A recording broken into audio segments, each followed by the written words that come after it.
Hey, what is up? Welcome to this episode of the Entrepreneur to Entrepreneur podcast. As always, I'm your host, Brian Lofermento, and I'll tell you what, we are bringing a guest on here today that is really going to open our eyes to so many critical components of building our teams and fostering an environment that everybody wants to be a part of and can be a part of. Let me tell you about today's guest because he is not your average consultant. I'm so excited to hear more about the way that he operates and the way that he shows up for and with his clients. His name is Alex Cheney. Alex recently launched A Little Bit Alex, his recruiting consultancy focused on helping people-first organizations build their teams and recruiting practices through the lens of inclusion. He brings with him a 12-year career in HR and recruiting across multiple industries. His recent focus has been in growth stage tech startups, and I think it's so important for all of us as we want to become better leaders, better business people, for us to understand how to actually recruit correctly and recruit in the right way that sets everybody up for success. So I'm excited to learn from today's guest. I'm not going to say anything else. Let's dive straight into my interview with Alex Cheney.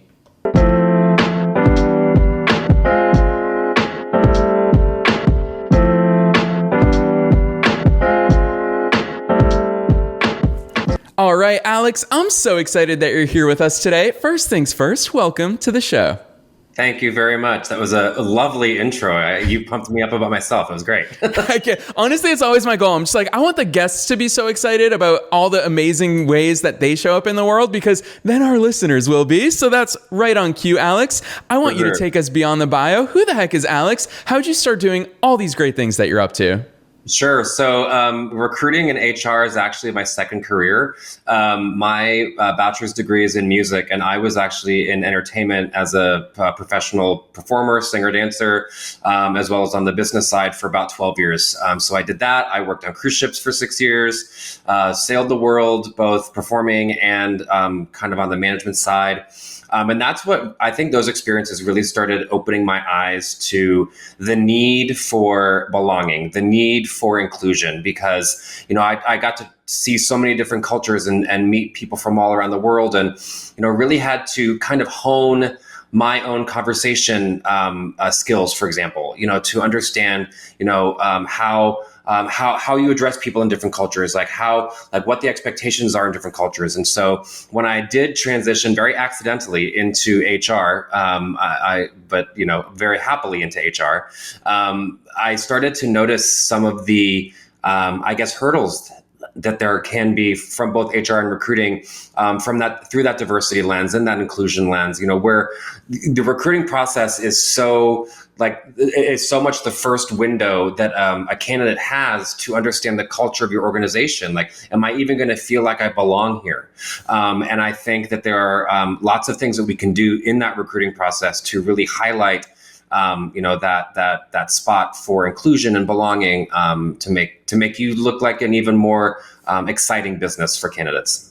Yeah, I love your word choice there, Alex, because you said window, and it's actually, I would argue it's not frequently we use that word to describe our recruiting processes, but it really is. It is their first glimpse into our businesses. Sure, we can all look at storefronts, but to gain that window into how a team operates, how an organization from the inside actually operates, that's incredible. And you're right, we get to be intentional and strategic about what window it is that we show them through, and to make sure that the stuff on the other side of it is great. Talk to us about that, because I feel like a lot of people might think of recruiting as simply making a job posting, conducting interviews, and that's it.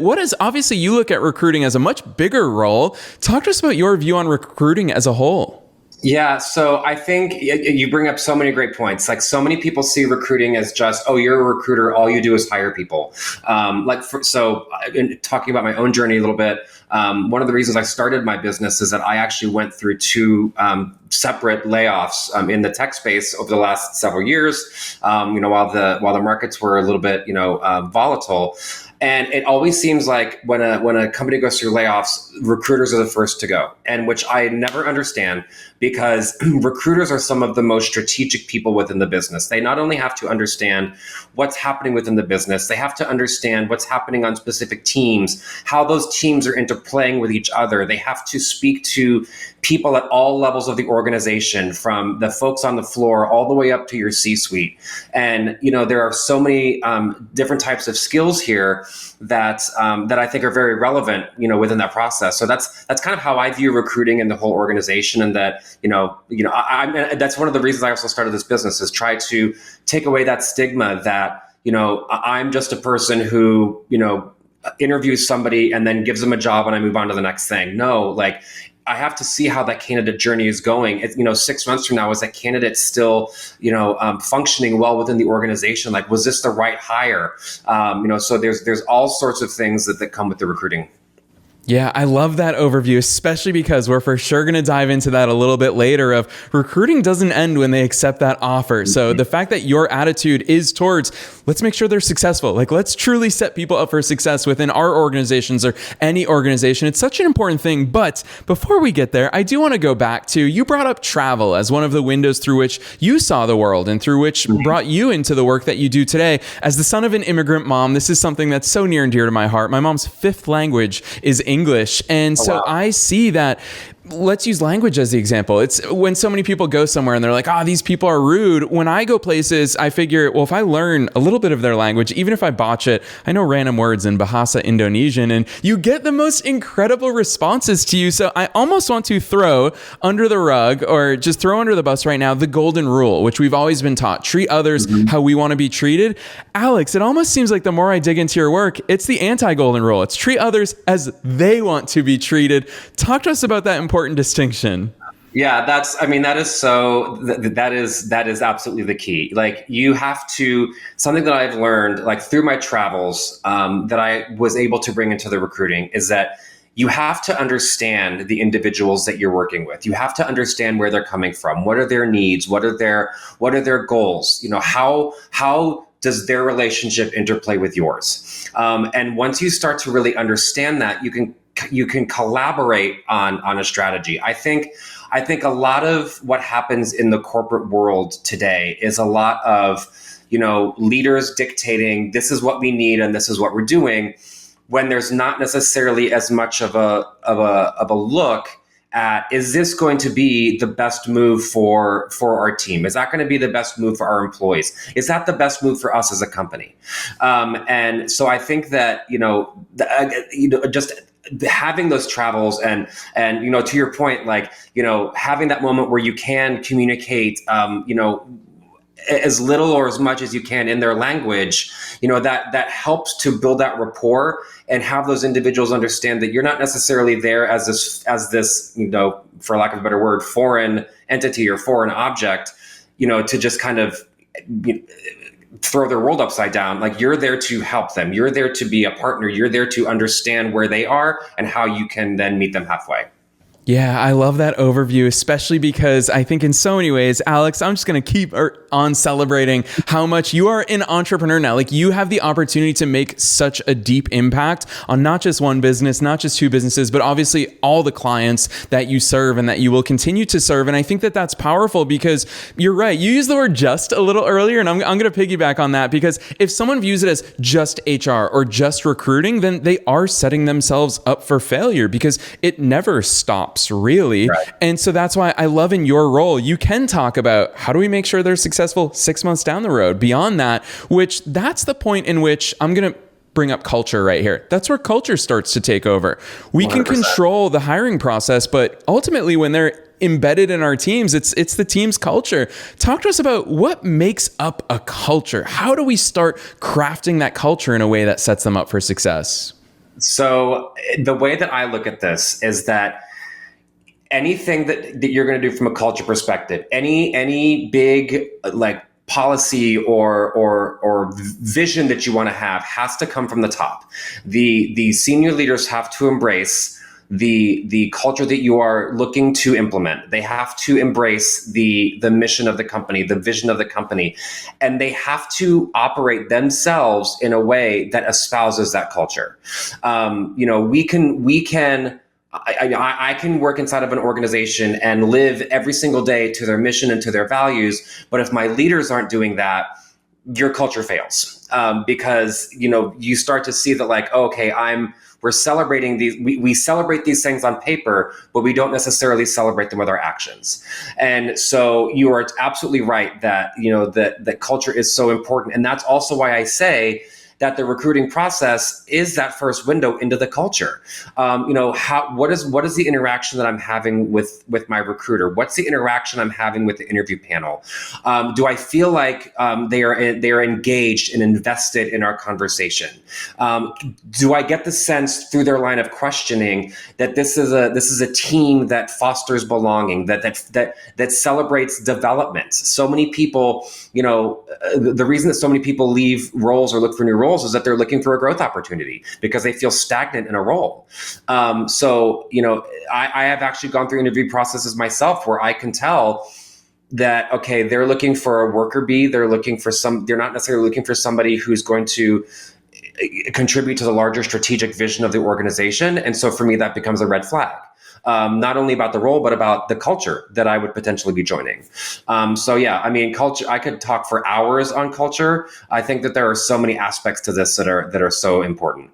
Yeah. With that said, listeners, spoiler alert for all of you, and Alex will know what this means a little bit later on, but we will be inviting Alex back for an Action Saturday episode. I already know we're going to run short on time here today, but Alex, I feel like you have an interesting vantage point because I think that the growth stage tech startup world, that is such a unique world in so many different ways. But part of which that I really hone in on there is that there's a lot of teams are remote these days. That's one consideration. They are so growth focused that busyness is an essential part of those growth stage tech startups. What does culture look like? And especially, I guess right now I'll pick on that remote stage because, for example, for all of my businesses, every single one of my teams is remote. I think that that's a model that we all operate on. How can we bring these concepts to that remote based work? Absolutely.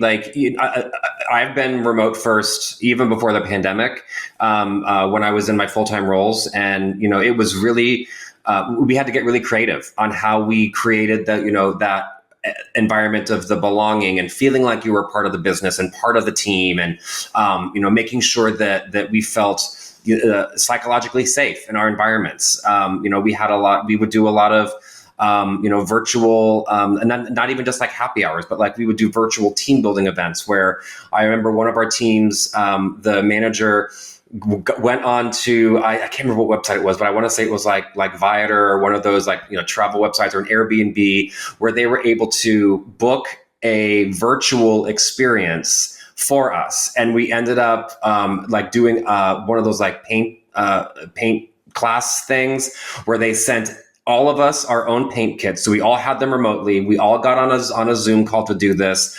We're, having that same experience that we would have had if we were all together, being taught to paint the picture. And it just got really creative. From the early stage growth tech startup space, I think one of the biggest hurdles that they have is that they focus so much on the growth piece. They wait too long to think about diversity, inclusion, culture. You get to a point where once your company is growing so fast and has gotten so big, you're kind of behind the 8 ball to start putting those things in place. It doesn't mean that it can't happen.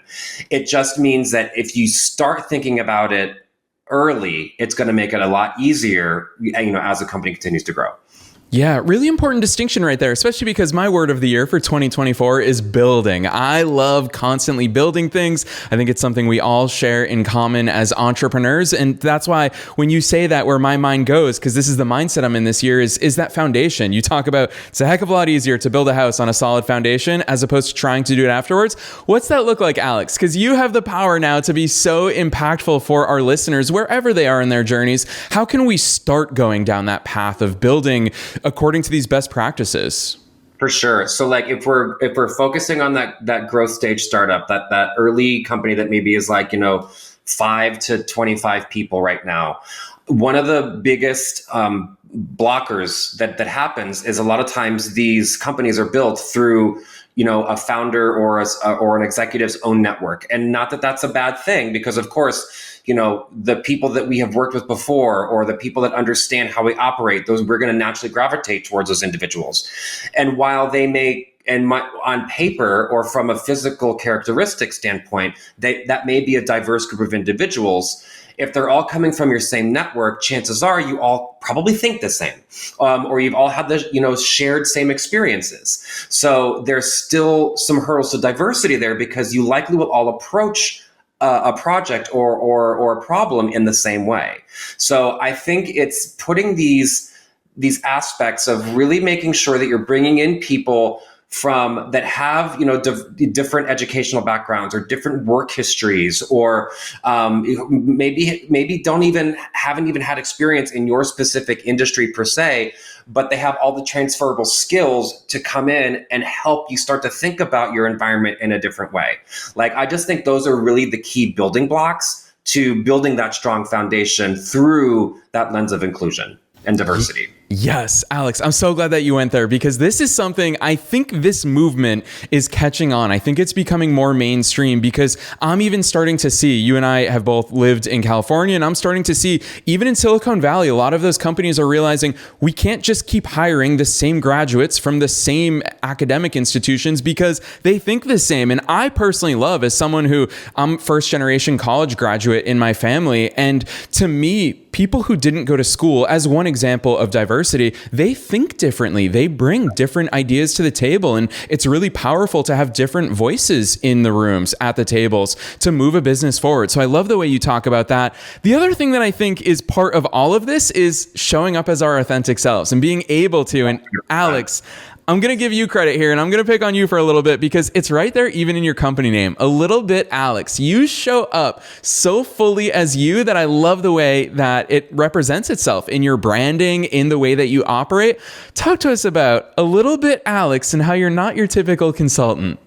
So after I went through my second layoff, which was back in March of 2023, so just about a year ago, my partner is, he's an executive coach. He has like organizational leadership, organizational development, and then he has his own consultancy. And, he was kind of pushing me gently to say, hey, why have you thought about starting your own business? And I just didn't, it wasn't necessarily on my radar immediately. But I knew that if I did it, I didn't want to be viewed as just your typical stuffy recruiter, just like all the other agencies or the other people that you see out there. Because a lot of people, the perception of those types of recruiters is that you're just focused on putting the butt in the seat and you don't really, care about, the culture of the organization, anything like that. So, I started toying around with some names, and we were just kind of sitting around, and my partner kept throwing out, names to the business. And I was like, no. And he kind of at one point he said a little bit Alex, and we both kind of chuckled a little bit because I thought he was kidding. And then I was like, wait a minute, is that it? And I was like, let me see if it's taken. So I got on the website to see if I could even make an LLC out of that. And it was available. 2 days later, I reached out to my network on Facebook to say, hey, I think I'm starting a business. Who can do a graphic for, like a logo for me? And friends of mine who I had no idea had just launched their own graphic design business were like, well, we'd be happy to. And so that I'm actually wearing it. So like, that's where the unicorn came from. That's where the finding unicorns came from. Like, inclusive recruiting, finding unicorns is my tagline. And I focus on the unicorn so much because a lot of times in these tech startups, they're asking you to find a unicorn candidate. And it's like, suddenly every role becomes a unicorn candidate. And I'm like, great, I can find you a unicorn candidate, but are you providing an environment that a unicorn's going to want to stay in? Because if this candidate's a unicorn, I guarantee you most every company wants them. And so that's kind of where it came from. And you are absolutely right that I show up as me, and I know that I'm not for everybody, and that's okay. And but I wanted to be able to have a business and showcase from the get-go of just the logo and my name for people to see that I'm not just looking to put a person in a role, and call it a day. Like, I care about their culture. I care about how we're building teams, because every time you bring a new person onto the team, it does. I mean, it changes your organization, ever so slightly. But it can change it. It can change it for the worse, but more than likely, we want to obviously to change it for the better. And so let me show you how, we can do that. So that's just kind of where it all came from. Yeah, I love hearing you talk about that, because it comes from within, and that's why you're so passionate when you talk about it. And amen to your point about you're not for everybody. I feel the same way so frequently. I obviously am very high energy. I'm very outgoing, and I frequently see that it's not for everybody, and that is perfectly okay. Just like the point that you made, it ties so deeply in with your branding of unicorn candidates. They better have a unicorn stable to stay in and to operate in. And so to that point, I think it's interesting, because it's something that we've all experienced, us as business owners and entrepreneurs. Both sides of that aisle is, one, when we're on the job hunt, we hope everyone views us as a unicorn. We want to position ourselves that way. But then also as business owners, we want to hire the best people. But you have an interesting perspective here, Alex, because I'm curious to hear, and I'm going to say this very harshly towards recruiters and HR people, and I hope you massage it, or maybe you do call out their traditional practices, is that what do they think a unicorn candidate actually is? What do they mean when they say that? And then from your wiser and more experienced and diverse perspective, what should we actually be looking for? That's an awesome question. I think from my experience working with hiring managers or leaders who have said they want a unicorn candidate, it's their subliminal way of saying that they want to find somebody who can perhaps do the work of 2 or 3 different people, and that they are multifaceted in that way. And they're hoping to get, 2 or 3 people's work out of one individual.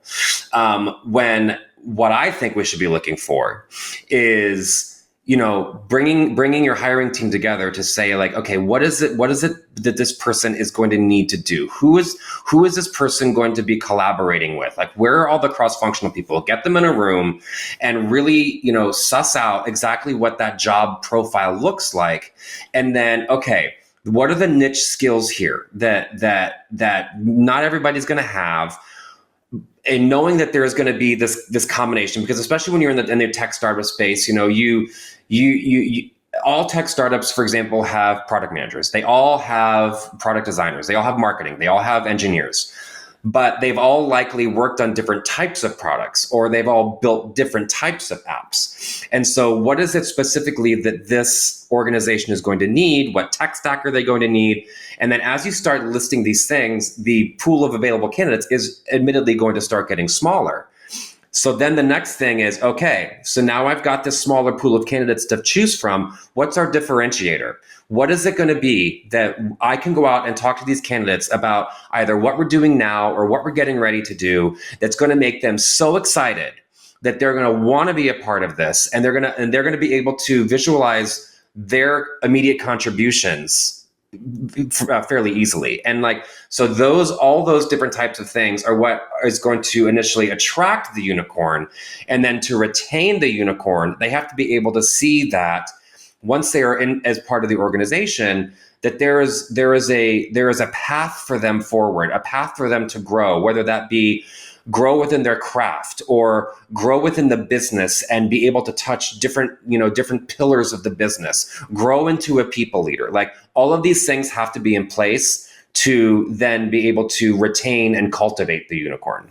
Yeah, I'm really glad I asked you that, because we did in some ways call out the traditional ways of what companies are looking for. You summarized it so well while also being nice about it, which is they do want the employee who's going to do the job of 2 or 3 people, but it doesn't mean it's the best employee. It certainly doesn't mean it's the best fit. And I think all these considerations are so important, which is why, Alex, towards the end of these conversations, I always love transitioning and talking to you not only as the subject matter expert that you are, but you're one of us. You're a fellow entrepreneur. And with that hat on, I feel like you're able to combine those vantage points of someone who works in it and in the industry, as well as someone who gets what it is to run a business and manage all the different hats that we all have to wear. So with that in mind, what's something we can do? Speaking directly to the entrepreneurs who are listening to this podcast right now, what are some ways that we can show up as better leaders, as as better facilitators of our culture, of our team environments?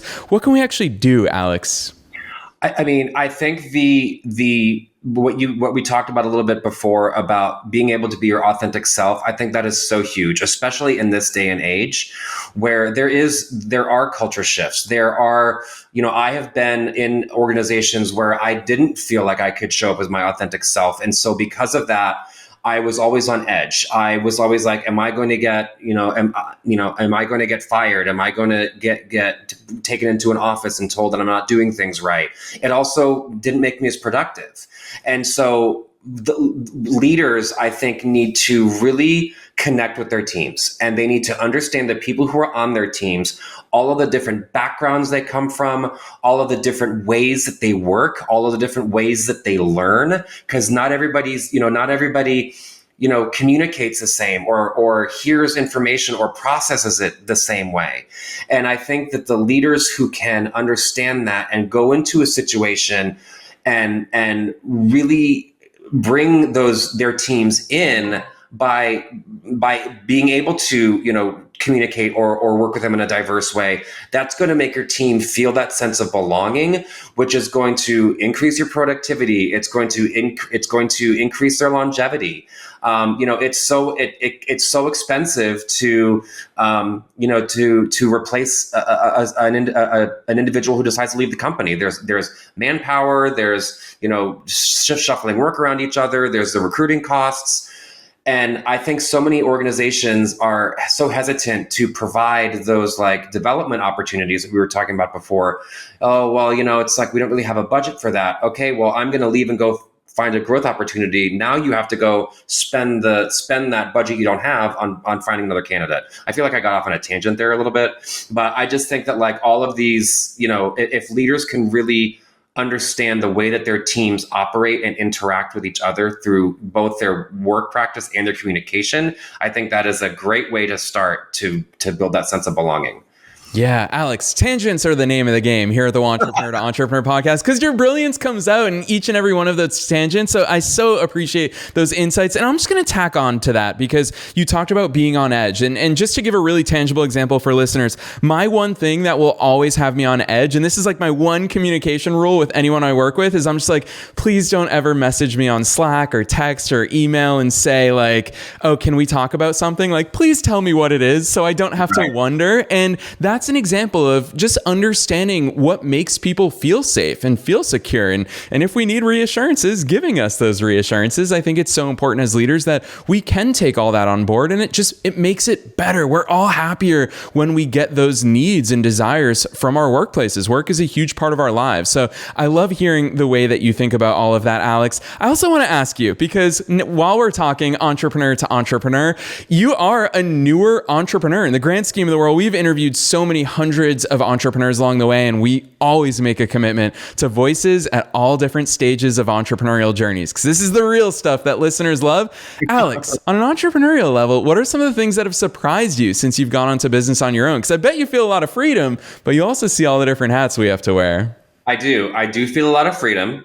That was actually something that surprisingly took me a little bit to embrace and get used to. I'm somebody who generally, like, I thrive in structure. Like, having a schedule. Like, I wake up at a certain time. I walk my dogs at a certain time. I have my workout at a certain time, and having to have a little bit more flexibility, because like some of my clients, I have clients that are on the East Coast. I have clients in Canada. I have clients on the West Coast, and, just kind of making sure that I am available to them at the times that they're working, was something that was a bit new for me. It's just, I do love the freedom. I feel like what this has also done for me is it has really empowered me to speak up more. Like looking back on some of the situations I was in when I was a full-time employee within organizations, I feel like I didn't speak up when I should have. Like when I saw issues of belonging, or if I saw a diversity issue or something like that, I wouldn't necessarily raise my voice because I would be afraid of, if I don't want to, call this out because I don't want it to come back on me negatively. And so I really am embracing this new empowerment that I feel, because I know that that all companies think about diversity and inclusion and belonging and culture, and I know that I have fresh perspectives on it, and so I'm not afraid to speak up, and I know that becoming an entrepreneur and starting my own business is what got me there.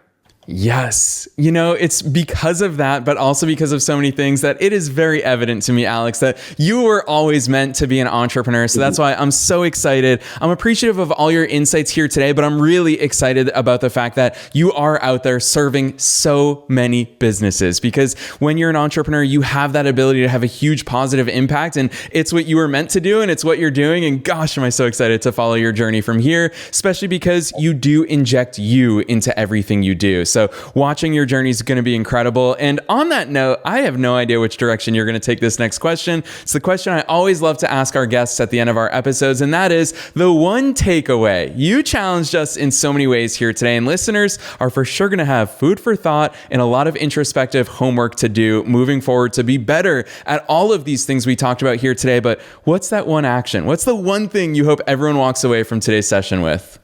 The one thing I hope that everybody thinks about is that it is never too early to think about diversity. It's never too early to think about belonging. It's never too early to build a culture. Even if you only have 3 people in your organization, if you know that that organization is an organization you want to grow, it is not too early. And so what are you doing today to make sure that the organization that you have a year from now is one where people coming into it are going to feel that sense of belonging. They're going to feel like they can be their true authentic selves, and they're going to feel like that they are included, not only within their team, but within the business at large. So that's what I would say. Yeah, really well said, Alex. I'm going to pile onto that and add to it, because I know that there are 7- and 8-figure entrepreneurs as well that tune into this show. Thank you all so much. I love hearing from every single one of you listeners. And Alex, if there's one thing I learned from you here today, it's that not only is it never too early, but it's also never too late. So I love the fact that you're serving businesses at all different stages of their growth journeys. With all of that said, I know we've teased your website quite a bit, and I can see you here on camera. A lot of our listeners can't see your awesome branding and how much you inject you into all those things. So drop those links on us. Where can listeners go to find out more about all the great work that you're doing? Absolutely. So my website is alittlebitalex.com. You'll know you're in the right spot when you see a giant unicorn as a logo. You can also follow me on LinkedIn. Again, my name is Alex Cheney, A Little Bit Alex LLC. You can find me both there. Yeah, that's where I am. Listeners, you already know the drill. We are making it as easy as possible to find Alex and all the great work that he's doing down in the show notes. Wherever it is that you're tuning into today's episode, you'll find a link to alittlebitalex.com, as well as a link to Alex's personal LinkedIn. So if you want to have a fellow amazing entrepreneur in your network, or if you just want to reach out and thank him for showing up the way that he does, or you've got questions about how to implement all of these things in your businesses, then definitely check out the show notes. You'll find those links to his website as well as his personal LinkedIn. Otherwise, Alex, on behalf of myself and all the listeners around the world, thanks so much for being so generous and transparent and fun here on the show today. Thank you so much. I had a blast.